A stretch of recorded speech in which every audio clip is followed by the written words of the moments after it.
we're going to look at drugs and alcohol and tobacco.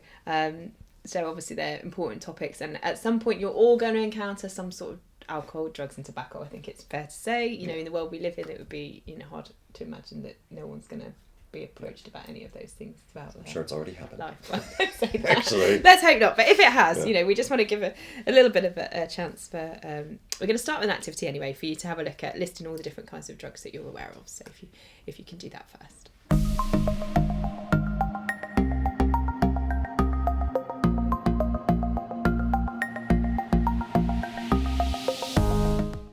So hopefully through that activity you've managed to list lots of different drugs under lots of probably colourful names that your teachers have probably never heard of. And just confuse your teachers, yeah. Yeah, I should imagine you've had some quite interesting discussions about things, we hope. But I'd be interested to see if actually you got some of the more legal drugs actually that are in place. So even things like paracetamol and, you know, aspirin and all of those are still classed as drugs. So even some prescription drugs, yeah. Yeah, and prescription drugs, although they are still, you know, obviously available for people to buy, they're actually some of the most dangerous drugs. And the reason behind that is because what we call the therapeutic level, which is the level between what will help you and the level between what will kill you, is actually really small. So with aspirin and paracetamol, although we perhaps view them quite innocently, and dismissively maybe, I mean, you know, we had a little child come and play here and I cleared out everything at child height, but I forgot that the first thing I did was get the paracetamol and aspirin out of my handbag, which was hanging on the door. So, you know, we forget the things, we view them quite innocently, but actually that's probably the most dangerous thing I had in my house for a toddler, but it hadn't even occurred to me. Knives, all the kind of furniture, big things were there, but I think, you know, it's important to think about the dangers of all different kinds of drugs that are out there.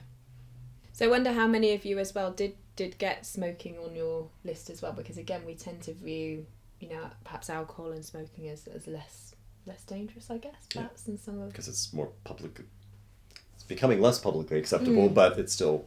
Yeah, but we would have all seen people smoke and we would all seen people drink. We're going to show you some of the drug classification that at the moment that the government's got in terms of how they classify different types of drugs in terms of what they view, I guess, is more harmful and less harmful. Yeah, and more addictive and less addictive, and But I guess, again, going back to quite a common theme of all of our sessions is it depends on the individual. Because, you know, some people can, you know, struggle more with certain types of drugs than others. But because of the classifications,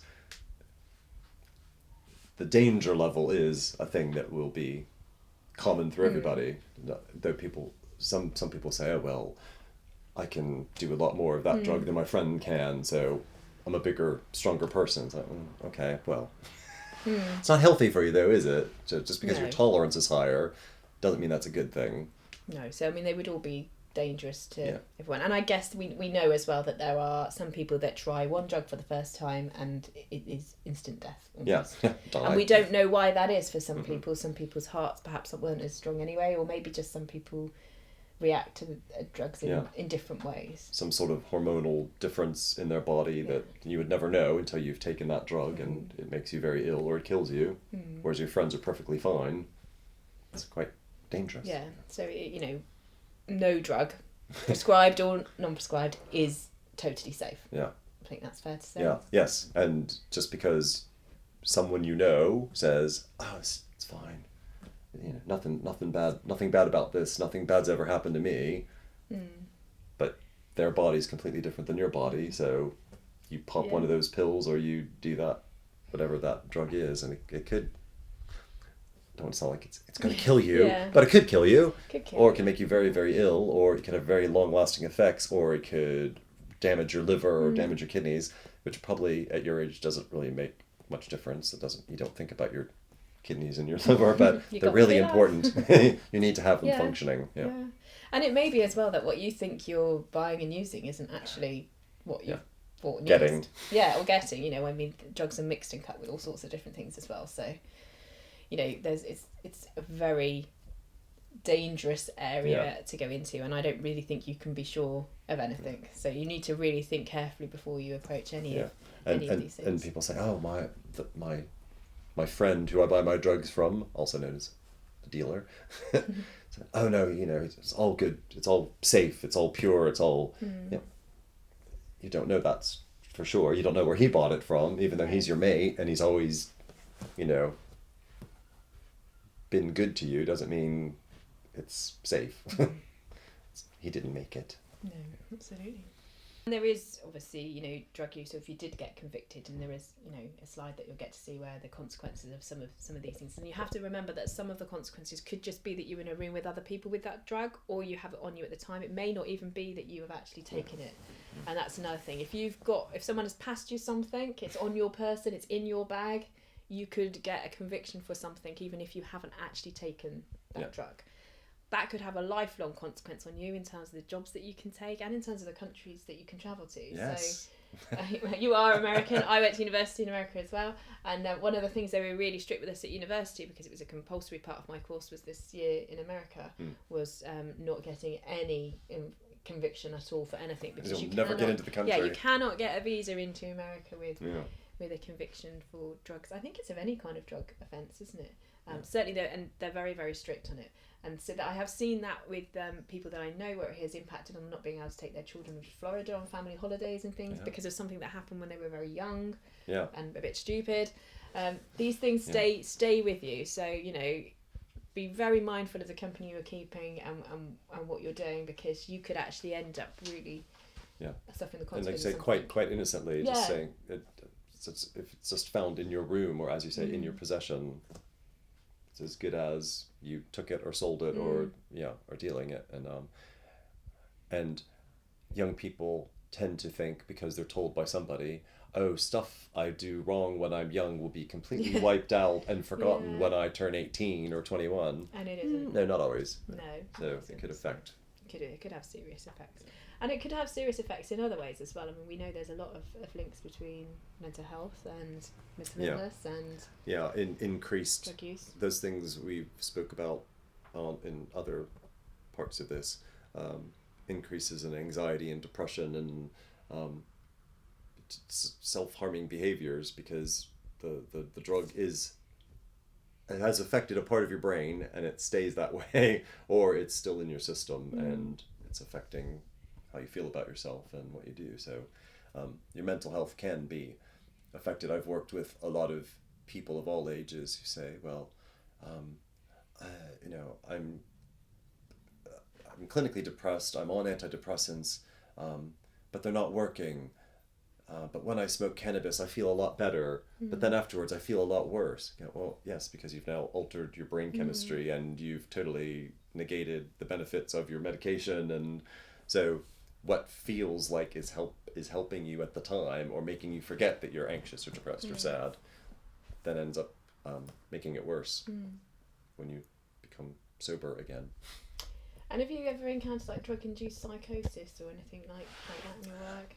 Yeah, not in the room with me, but my clients have described it to me, where they say, oh, I'm beginning to lose touch with reality, and a simple drug, if people think of it as the simple harmless drug of cannabis, is, that's the lowest level drug. It can't do me any harm, but it can induce psychosis and can induce all sorts of major mental health things. Yeah. And they'll describe it, and I'll say, well, look it up on the wonderful internet. You'll find out that it does have bad effects on you. Because I think people are mistaken in thinking that it's just the really dangerous drugs that can affect you. They say, oh, cannabis is the easiest, most harmless drug. It's really not.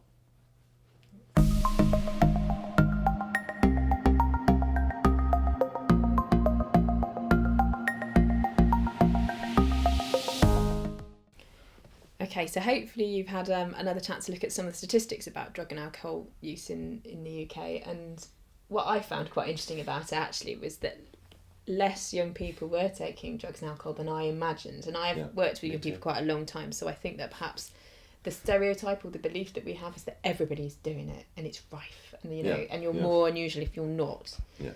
But actually the statistics don't show that. Yay. Statistics are a good thing in this case. And I think, we've touched a little bit as well on kind of like the impact of addiction.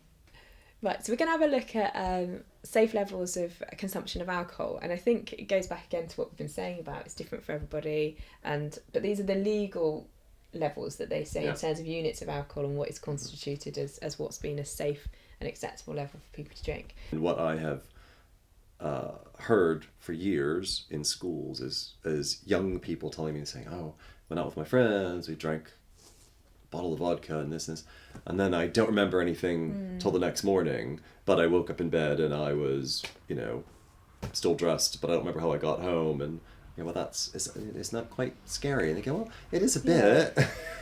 It's like, yeah, because you're so vulnerable, aren't you? Yeah. And I mean, even going back to talking about others, I'm guessing that if you're already drinking, you're more likely to say yes to perhaps some of the other drugs that are on offer than perhaps you would if you were sober. Because it does alter your reality. It alters your, as you just said, your judgment and your judgment. So you're going to make more risky decisions, whatever they may be. Yeah, in anything, whether it's sex, drugs, more alcohol. Yeah.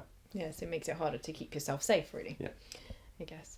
So an interesting statistic that I found out recently is actually that as a young person, if you're 15 when you first start smoking, then you're actually 3 times more likely to have cancer than if you do it when you're in your 20s. It's very scary. Yeah, so I mean, I was thinking about, obviously a lot of things we've said already about how you might feel that everyone else around you is doing these things already, and you'd be alone if you don't, and you've got all that self-doubt and all that worry, and actually the reality is that the consequence of smoking younger would have much worse impact on you than it would if you're in your 20s. So it's really important that you think about these things when you're quite young and it's not too late, because I didn't know that statistic, and I should imagine that most people that try cigarettes for the first time would be in their teens. That's a fairly common experience for most people. But I don't think you'd necessarily be aware of the fact that actually the impact of that because of your age will actually be more significant than if you're in your 20s. You think your lungs would recover quicker younger? Yeah. No.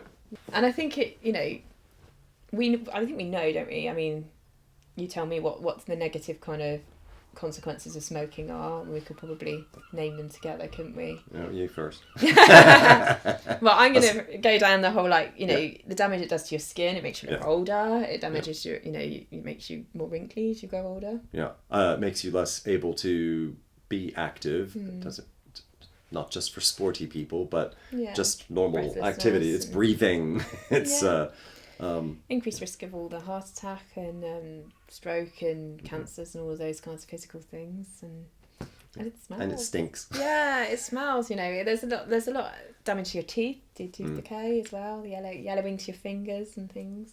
Yeah. Yes, I mean we all know there's a lot of negatives, but I think it is interesting to focus as well on the fact that it will have more impact on you the younger you are when you smoke. So at the time when you're anxious, full of self-doubt, you want to be with people that you think part of the group, you don't want to be left out. You're going to be more likely to follow what other people are doing even if you don't really want to. You maybe think everyone else is doing it already when maybe they're not. The consequences of your actions actually might be quite significant for you. And there's a definite link between young people saying, oh, but I'm much more relaxed when I smoke, when I'm stressed because I've got exams coming up or something's happening at home. If I smoke, I feel so much better. Well, okay, it's a very temporary fix. It's probably not the best way to go to relieve stress. Yeah. So, I mean, there is a lot of support if you are a young person that's smoking. There's a lot of support again on the internet, again the NHS and the doctors. There's lots of support to quit and lots of different ways of doing it and doing it healthily and doing it safely. And we've got some slides at the end that will help you with that.